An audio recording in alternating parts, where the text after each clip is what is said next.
साथियों, साल 2014 से पहले करीब करीब हर सामान पर उस समय की जो सरकार थी, मैं किसी सरकार की आलोचना करने के लिए नहीं यहां आया, लेकिन एक आप टीचर हैं तो कंपैरिजन आप बड़े आराम से कर सकते हो और बच्चों को बता भी सकते हो। उस समय कितनी बड़ी मात्रा में टैक्स लिया जाता था पुरानी सरकार में। 2014 में मेरे आने से पहले रसोई का सामान हो या खेती किसानी से जुड़ी चीजें हो या फिर दवाइयां और यहां तक जीवन बीमा भी, ऐसी अनेक चीजों पर कांग्रेस सरकार अलग अलग टैक्स लेती थी। अगर वही दौर होता, अगर आज आप 2014 के हिसाब से होते तो आपको 100 रुपया की अगर चीज कोई खरीदते हैं तो 20-25 रुपया टैक्स का देना पड़ता है, अगर उस समय का हिसाब लगाए तो। लेकिन अब आपने मुझे सेवा का मौका दिया है। भाजपा सरकार में, एनडीए सरकार में हमारा जोर इस बात का है कि बचत कैसे ज्यादा से ज्यादा हो, परिवारों का खर्चा कम कैसे हो, और इसलिए अब जीएसटी में इतनी ज्यादा कटौती कर दी गई है। साथियों, कांग्रेस की सरकार ने कैसे आपका मंथली बजट बढ़ाया हुआ था, ये कोई भूल नहीं सकता है। टूथपेस्ट, साबुन, हेयर ऑयल, इन पर 27% टैक्स। आज आपको याद नहीं होगा, लेकिन आप देते थे। खाने की प्लेट, कप प्लेट, चम्मच, ऐसे सामान पर 18 से लेकर के 28% टैक्स हुआ करता था। Tooth powder 17% tax. यानी रोजमर्रा की ऐसी हर चीज पर उस कांग्रेस के जमाने में इतना सारा टैक्स लगता था। हालत ये थी कि कांग्रेस वाले बच्चों की टॉफी पर भी 21% टैक्स लेते थे। ये कभी उस समय अखबार में आपका ध्यान गया होगा कि नहीं, वो पता नहीं। मोदी ने किया होता तो बाल नोच लेते। साइकिल जो देश के करोड़ों लोगों की रोज की जरूरत है, उस पर भी 17% टैक्स हुआ करता था। सिलाई मशीन लाखों लाख माताओं बहनों के लिए स्वाभिमान और स्वरोजगार का एक जरिया है, यंत्र है। इस पर 16% टैक्स होता था। मिडिल क्लास के लिए घूमना फिरना तक कांग्रेस ने बहुत मुश्किल कर दिया था। कांग्रेस राज में होटल के कमरे की बुकिंग पर 14% टैक्स, और उसके ऊपर कई राज्यों में लग्जरी टैक्स लगता था, वो अलग। अब ऐसे हर सामान और सर्विस पर सिर्फ और सिर्फ 5% टैक्स लगा करेगा। साथियों, अगर जीएसटी में हुए इस रिफॉर्म्स का अगर मैं सार बताऊं तो यही कह सकता हूं कि इससे भारत की शानदार अर्थव्यवस्था में पंचरत्न जुड़े हैं। पहला, टैक्स सिस्टम कहीं अधिक सिंपल हुआ। दूसरा, भारत के नागरिकों की क्वालिटी ऑफ लाइफ और बढ़ेगी। तीसरा, कंजम्पशन और ग्रोथ दोनों को नया बूस्टर मिलेगा। और चौथा, ईज ऑफ डूइंग बिजनेस से निवेश और नौकरी को बल मिलेगा।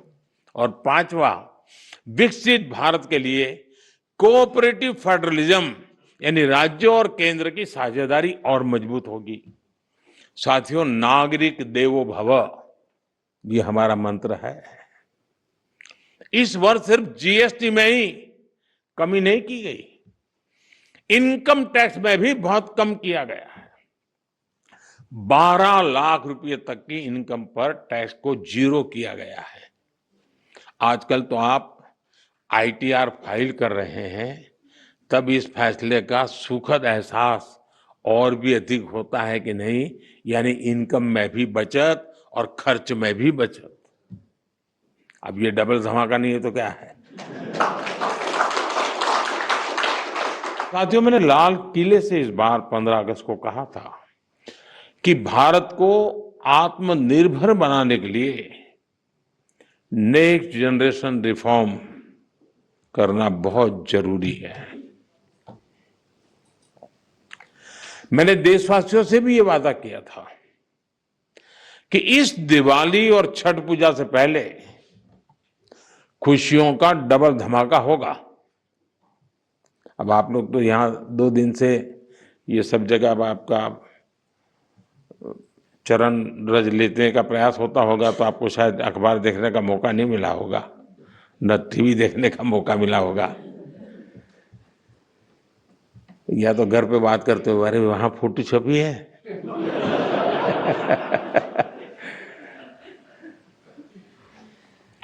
खैर, जिस भावना को लेकर हम चल रहे हैं, उसी भावना पर चलते हुए कल भारत सरकार ने राज्यों के साथ मिलकर के एक बहुत बड़ा निर्णय किया है, और बहुत महत्वपूर्ण निर्णय है।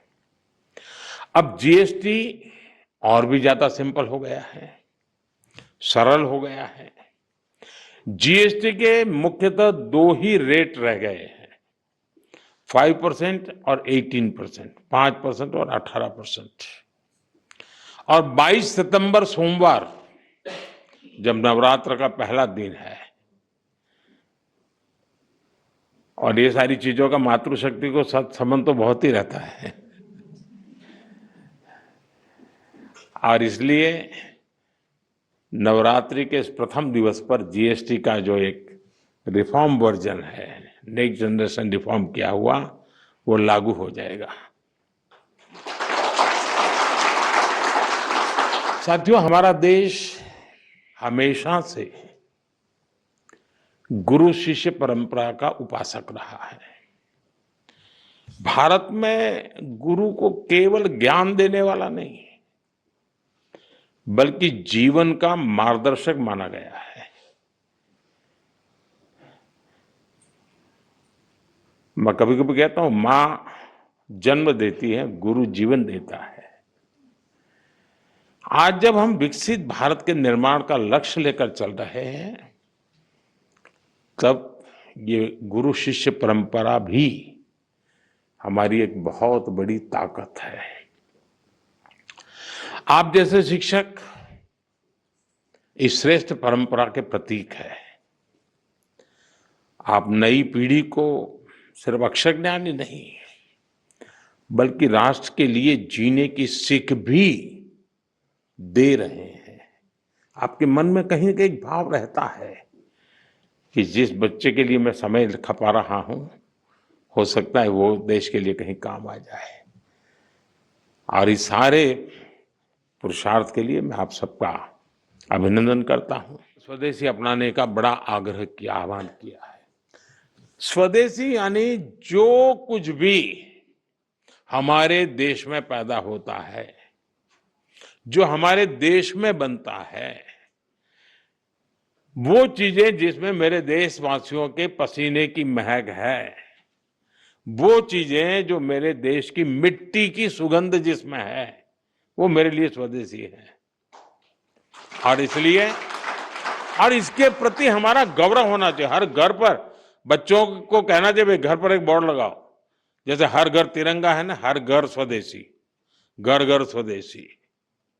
और उसी पर हर दुकानदार अपने यहाँ बोर्ड लगाए कि गर्व से कहो यह स्वदेशी है।